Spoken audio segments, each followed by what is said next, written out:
Olá pessoal, graça e paz do Senhor Jesus seja com todos nós. Uma ótima quarta-feira para todos nós. Hoje é dia 27, quarta-feira, 27 de março de 2024. Seja muito bem-vindo ao nosso Imersão Bíblica, devocional diário de estudo das Sagradas Escrituras. E nesta quarta-feira vamos falar de Números, hoje Números capítulo 1. Vamos começar efetivamente, de fato, o estudo aqui no livro de Números. E Números tem uma característica muito singular. Alguém certa vez disse que ler Números é como ler uma planilha. Eu falei isso aqui agora há pouco, né? Ler uma planilha de Excel.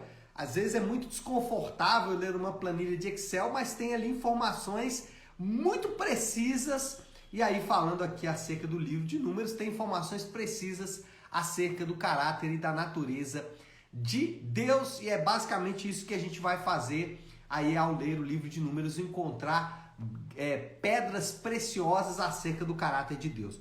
Hoje vamos começar aqui, começando lendo o primeiro texto aqui, porque na verdade a base do capítulo 1 é o versículo 1 e o versículo 2, que diz assim: Números, capítulo 1, na tenda do encontro, no deserto do Sinai, no primeiro dia do segundo mês do segundo ano, e depois que os israelitas saíram do Egito.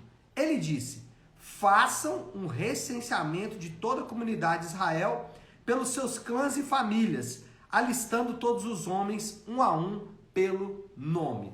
Então, o que nós vamos ter aqui nesse capítulo 1? Já esse versículo nos mostra o recenseamento, um a um, nome a nome, de todos os homens, né? Como o texto mesmo diz, todos os homens, um a um, pelo nome. E é isso exatamente que a gente vai ter. Então, tem duas listas aqui em Números capítulo 1. A primeira lista é a lista dos líderes, que está aqui no início do capítulo, e depois a segunda lista, que é a lista das tribos, e aí alistando realmente a quantidade de homens nessas tribos. Deixa eu fazer aqui um panorama geral, só lembrando que o próprio livro de Números, ele pode ser dividido em duas partes. A primeira parte é a obstinação e a desobediência do povo, e a segunda parte para tratar sobre a geração a geração fiel. Mas em todos esses casos, no primeiro bloco da geração obstinada e no segundo bloco da geração fiel, em todos esses casos nós temos a fidelidade de Deus demonstrada. Deus se mantém firme no pacto, Deus se mantém firme na aliança. E aí só um outro comentário aqui rápido, né, já tentando fazer um panorama geral aí, nessa primeira parte onde mostra a obstinação do povo, essa obstinação também ela começa em algum momento. No início aqui do livro você vai ver que o povo está obedecendo a Deus exatamente nos termos de Deus. Depois isso vai acabar se perdendo. Bom, dito isso, o que nós temos aqui em Números capítulo 1? Na verdade, o capítulo 1 e também até o capítulo, acho que até o capítulo 10 aí, mas especialmente o capítulo 1 e 2, tá? É a preparação. Então, a primeira parte aqui, o povo vai se preparar para o quê? Para entrar na terra prometida.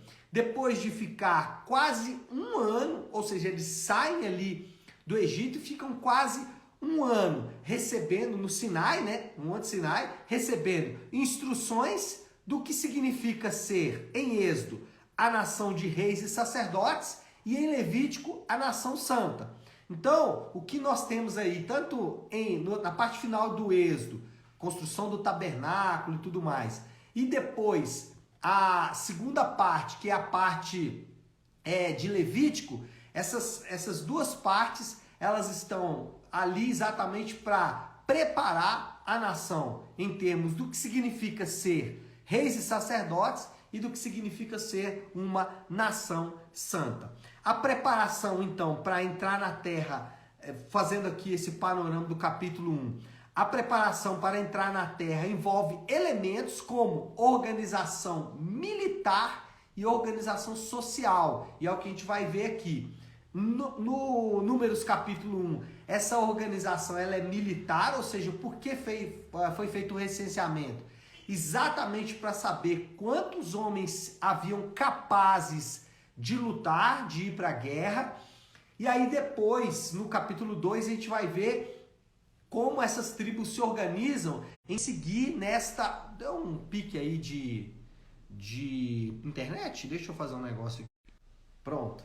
Vamos ver se melhora, né? Tô com medo de cair a internet aí. Mas voltando aqui, nós temos então, no capítulo 1, a preparação militar, quantos homens prontos para a guerra, e no capítulo 2, a preparação social, ou seja, como a nação ia deslocar, como aquelas pessoas, todo aquele grupo de pessoas iam deslocar-se para chegar ali até a Terra Prometida.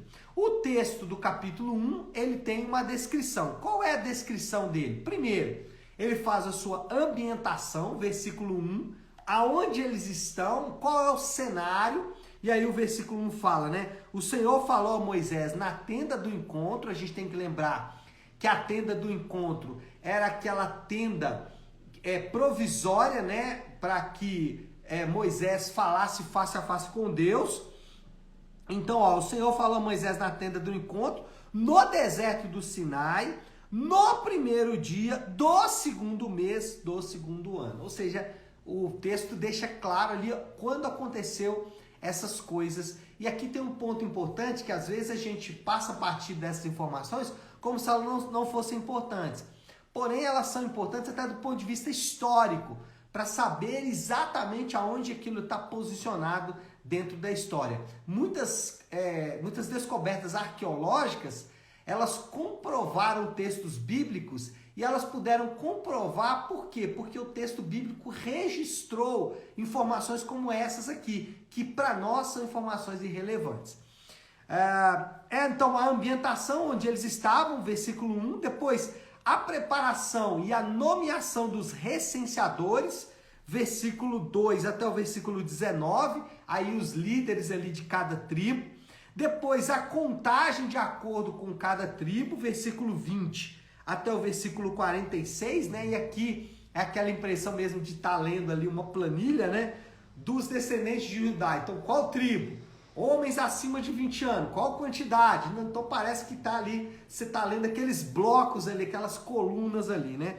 Então, você vai encontrar isso aí do versículo 20 até o versículo 46. Depois, o autor vai abrir aqui um ponto para falar sobre os deveres da tribo de Levi, do versículo 47 até o versículo 53. Por quê? A tribo de Levi não podia ir para a guerra. A tarefa deles era outra, era cuidar do tabernáculo, até para que o tabernáculo não fosse violado.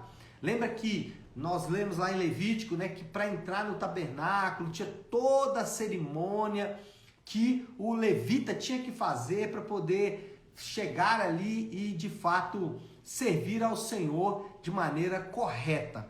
E, por último, a conclusão, que é uma conclusão que eu sempre gosto, versículo 54, diz assim: os israelitas fizeram tudo exatamente como o Senhor tinha ordenado a Moisés. Então, esse é um ponto importante.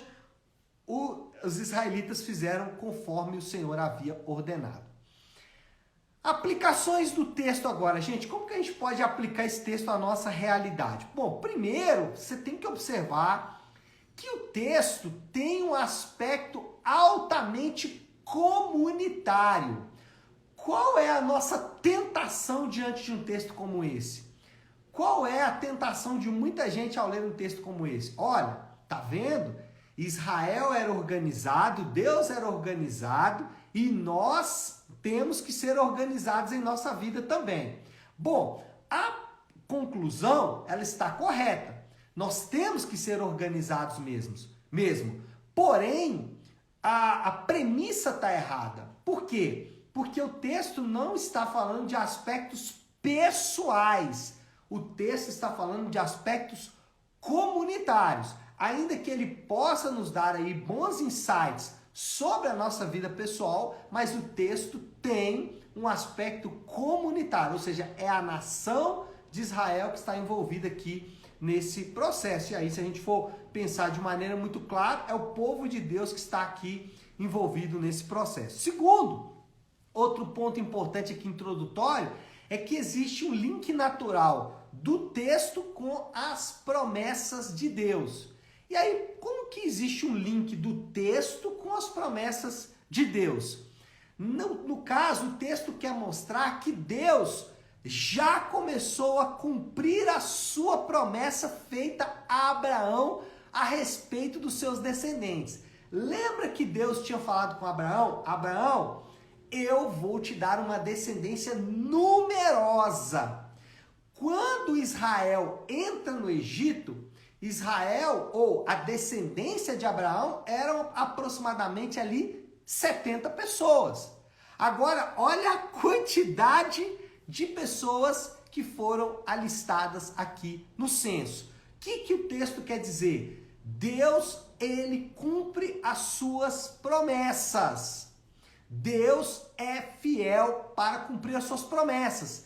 No caso aqui de Números, ele havia começado a cumprir a sua promessa feita a Abraão. E parte da promessa feita a Abraão, e aí agora que a gente fez essa introdução aqui, lembrando que o texto tem um aspecto altamente comunitário e o texto tem um link natural com as promessas de Deus. Dito isso, parte da promessa de Deus, agora eu vou juntar essas duas aplicações aqui, parte da promessa de Deus para Abraão era que a sua descendência, que o povo que seria descendente de Abraão, essa descendência, aliás, ela abençoaria toda a terra. Isso é parte da promessa de Deus feita a Abraão. E aí nós podemos agora trazer para a nossa realidade. Por quê? Assim como os israelitas, a igreja também é chamada para espalhar o reino de Deus por toda a terra. Nós não vamos nos preparar para ir para a guerra, né? Ainda que de alguma forma nós também estamos em uma guerra, mas nós nos preparamos agora para espalhar o reino de Deus por toda a terra.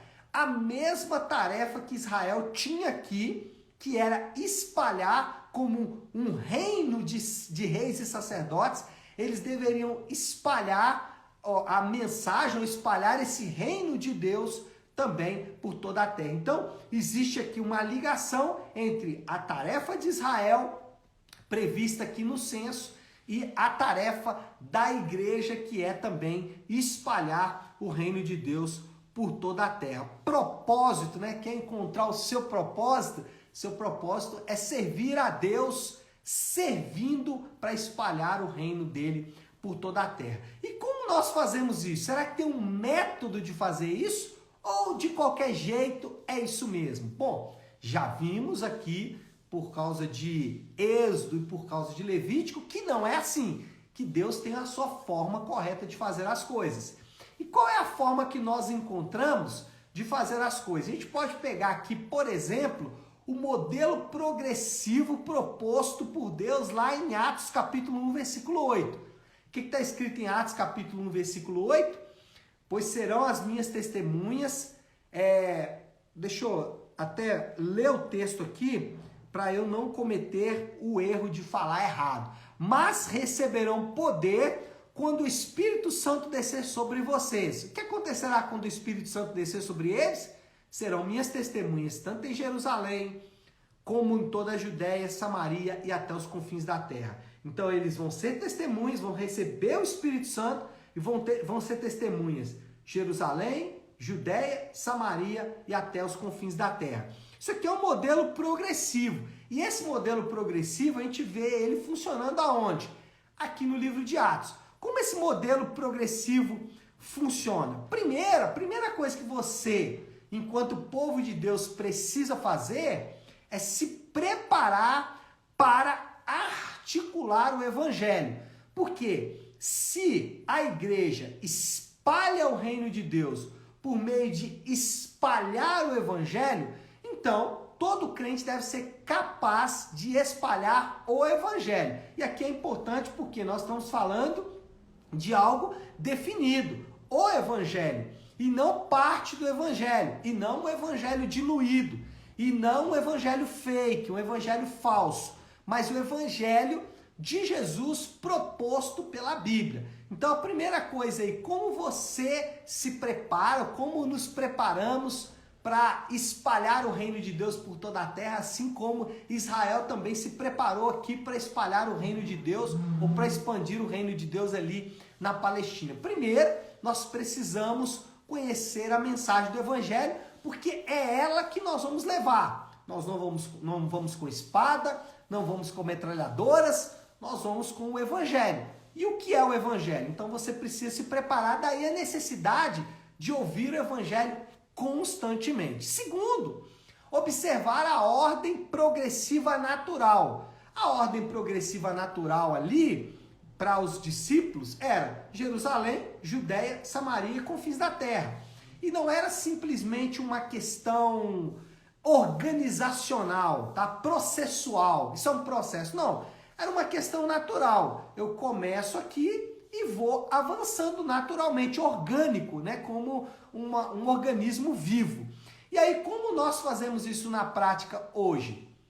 Primeiro, nossa família, e aí quando eu falo família, né? A Bíblia é muito clara em mostrar que existe um núcleo familiar, que é formado ali normalmente por pai, mãe e filhos. Então, família, depois da família, igreja, depois da igreja, os outros familiares e amigos, depois os outros povos. Então, é uma espécie aí de progressão natural, primeiro o núcleo familiar, depois a igreja, depois os outros amigos e familiares, incluindo amigos de trabalho e tudo mais, e por fim, os confins da terra, ou seja, os outros povos. E qual é o modelo? Como eu faço isso? O modelo para se fazer isso, de acordo com Atos, é a plantação de igrejas, ou seja, nós avançamos plantando igrejas saudáveis. É assim que Paulo fazia, é assim que os apóstolos faziam e é assim que nós devemos fazer também. Nós temos que nos preparar enquanto povo de Deus para levar o reino de Deus por meio de igrejas saudáveis aos confins da terra. E aí, né, vem um ponto importante aqui, se o modelo é plantação de igrejas e se as igrejas precisam ter presbíteros, a necessidade também de prepararmos presbíteros no plural, para que tenhamos então, ou para que possamos cumprir aí a nossa tarefa enquanto povo de Deus. Moral da história, já para a gente passar aqui para a conclusão por causa do nosso tempo, o povo de Deus tem a tarefa de se preparar para espalhar o reino de Deus por toda a terra. E aí o desafio do Léo, a minha pergunta final aqui, qual o nosso nível real de envolvimento na tarefa de espalhar o reino de Deus? Porque se nós não estamos envolvidos nessa dinâmica progressiva, né? Família, igreja, amigos e familiares, demais familiares, e depois os povos, né? Se a gente quer ir logo para os povos, por exemplo, a gente está quebrando aí esse envolvimento natural. Então, qual é o nosso envolvimento natural nessa tarefa? Todos nós temos algo a realizar nessa doce e preciosa tarefa. Qual é o seu lugar aí nesse posicionamento, nessa tribo, né? Nesse recenseamento de Deus? Qual é a sua posição entre as tribos? Bom, acho que podemos orar, colocar tudo isso aí já diante de Deus. Vamos fazer isso. Se você puder, então, pare aí um instante o que está fazendo e vamos juntos buscar a Deus em oração. Deus, nós nos deparamos nessa manhã com esta palavra, Pai. O Senhor preparando o seu povo para levar o teu reino, um reino de reis e sacerdotes, uma nação santa, a espalhar esse reino por toda a terra. Senhor, nós sabemos que essa é a tarefa que o Senhor nos deu enquanto igreja, enquanto povo do Senhor, que o Senhor possa despertar o nosso coração a nos envolvermos com essa tarefa, lembrando a nossa progressão natural, a começar da nossa casa, da nossa família, depois da nossa igreja, dos nossos familiares e amigos e por fim os povos da terra. Que o Senhor nos ajude nessa tarefa, Pai, porque por vezes nós não sabemos ou não queremos ou somos preguiçosos em nos envolvermos com essa tarefa. Por isso precisamos da ajuda do Senhor. Assim oramos, em nome de Jesus. Amém. Amém, pessoal? Bom, então é isso. Nós vamos ficando por aqui. Que Deus te abençoe. Uma excelente quarta-feira para todos. Fiquem com Deus.